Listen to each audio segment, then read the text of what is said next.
This is Mike with 39th Parallel Orchard Nursery. I'm going to be talking about grafting apple trees primarily in the video, but once you understand the principles, you'll be able to apply those to other types of fruits and even nuts, maybe even ornamentals.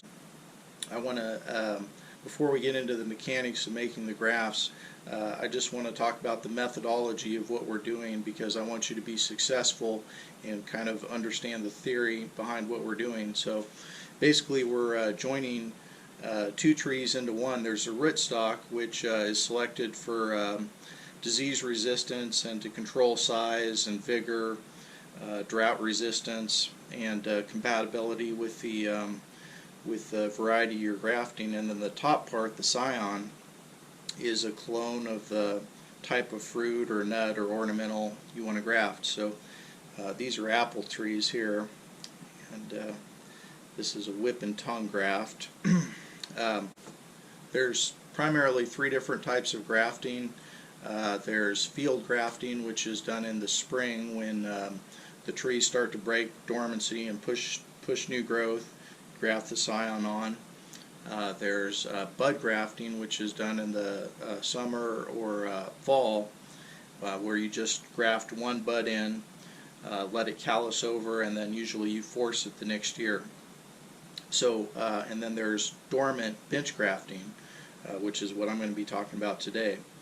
The advantage of bench grafting is you could go from this to 4 or 5 foot of growth in just one season, and whereas bud grafting, it would take 2 years, and you can do it at a table here and not bend down and work in the elements where as you would if you're doing field grafting. So the rootstock is you could order from different vendors. It's either grown from seed or a cloned variety, and it's stored. You want to store your rootstock with damp media around the roots in a cold place, or refrigeration if possible. The Scion is just you would store in a plastic bag in the refrigerator, and you don't want to keep it with fruit because ethylene gas may cause it to break dormancy or deteriorate earlier. So Scion is collected in the dormant season, usually in January or February, where the trees are the most dormant. And you want to collect the New Year's growth. And let's see.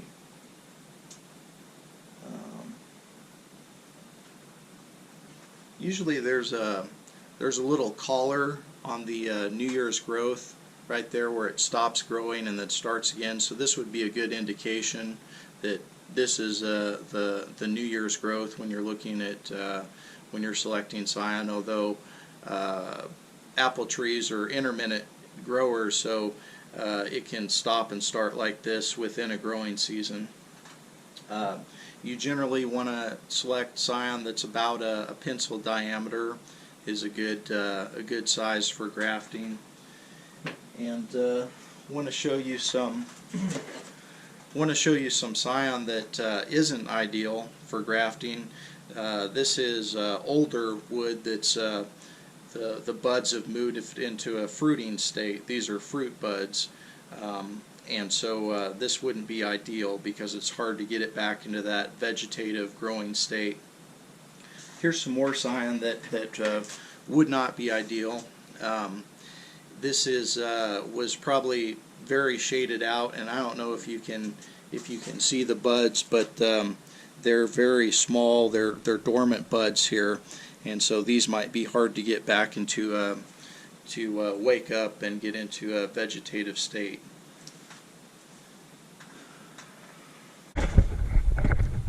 One more thing before I start showing you how to actually make the grafts is that anytime you're pruning a tree or grafting, you're basically doing surgery. So you want to make sure your tools are clean. Use some rubbing alcohol, and I'll use some steel wool. Clean up your grafting knives and your pruners, and It's not a bad idea before you graft, if you're bringing in Scion from outside of your orchard, to give it a little dip in a bleach solution. Most people use a 10% bleach solution. I'll use 1 cup for each gallon, so that's more like 6%. And I'll let it sit in that for a few minutes, and then I won't rinse it. I'll just let it air dry, or I'll towel it off if it's not quite ready when I'm ready to graft. And it's just some small peace of mind that you might avoid bringing in some kind of fungus or bacteria that's not already in your orchard.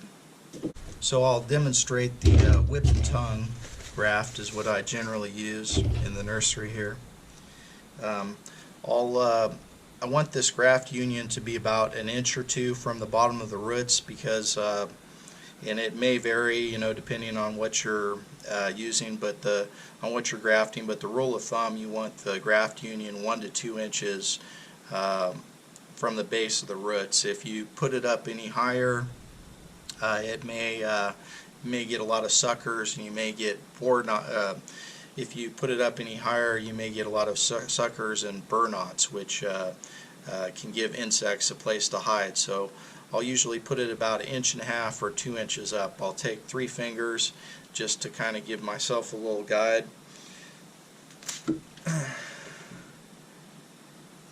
Make a cut, and then back cut. I'll start a little bit less than halfway through and cut a little bit more than halfway through. So that's your tongue. And then I'll take some Scion and kind of match it up.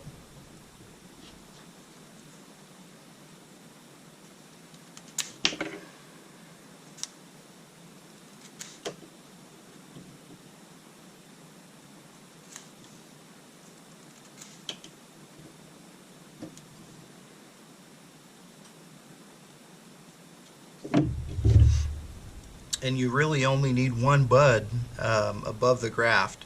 Sometimes I'll err on the side of caution, or leave a second bud. If it's too close to the graft union or the bud's dormant, I may or err on the side of caution and put it on a second bud. And then the idea is to line up the cambium layer as much as possible. So if it doesn't line up perfectly, just get it aligned on one side, and then as it starts to grow, it'll fill out.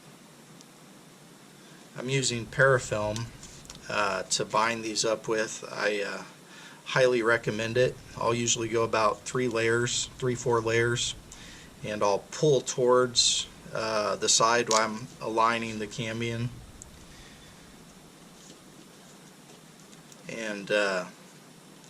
And you can go right up over the top of the bud and seal. You need to seal the end here with something, so you can do that with parafilm.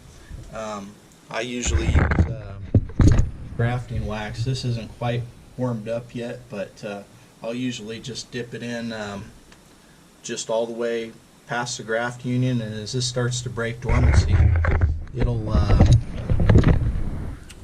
the bud will push right through. You don't need to do anything.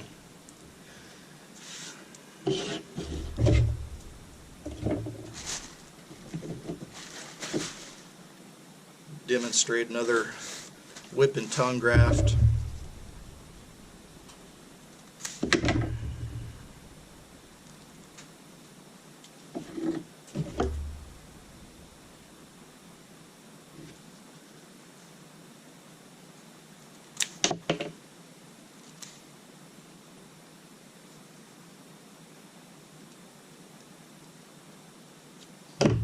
Okay, only need 1 bud above the graft union.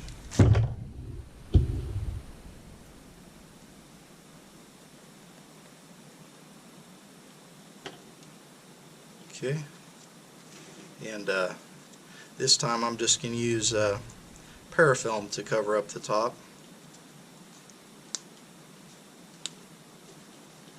Now you want to choose materials to make the graft with, to bind.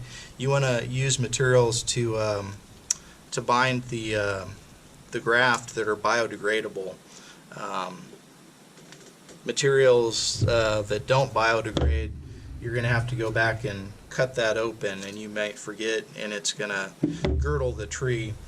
Probably the worst thing to use is electrical tape, because when you try to peel it back, it'll peel back the bark. I learned that the hard way.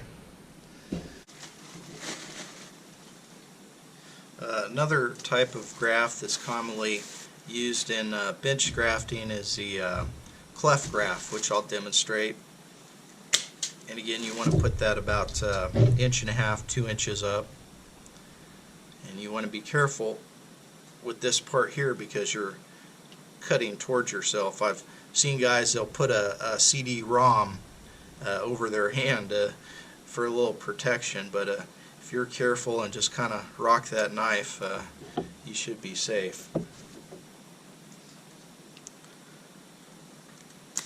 Cut our Scion to match here. You want to try to make your Scion cuts all the way through one fluid cut. If you whittle away on it, you'll bevel the edges, and the cambium layer won't align just right. I'm going to leave a second bud above the graft union. You only need one, but it's hard to resist the urge just to hedge your bets with the second one. That'll one of them will need trimmed off as it starts to push growth. So again, the fundamentals is you want to align as much cambium layer as possible, so bigger cuts are better, and you want to seal it up, bind it tight. You want to use biodegradable materials.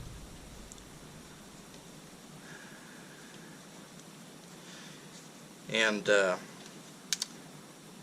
like I say, you could cover this top with parafilm. I'm just going to dip it in some wax.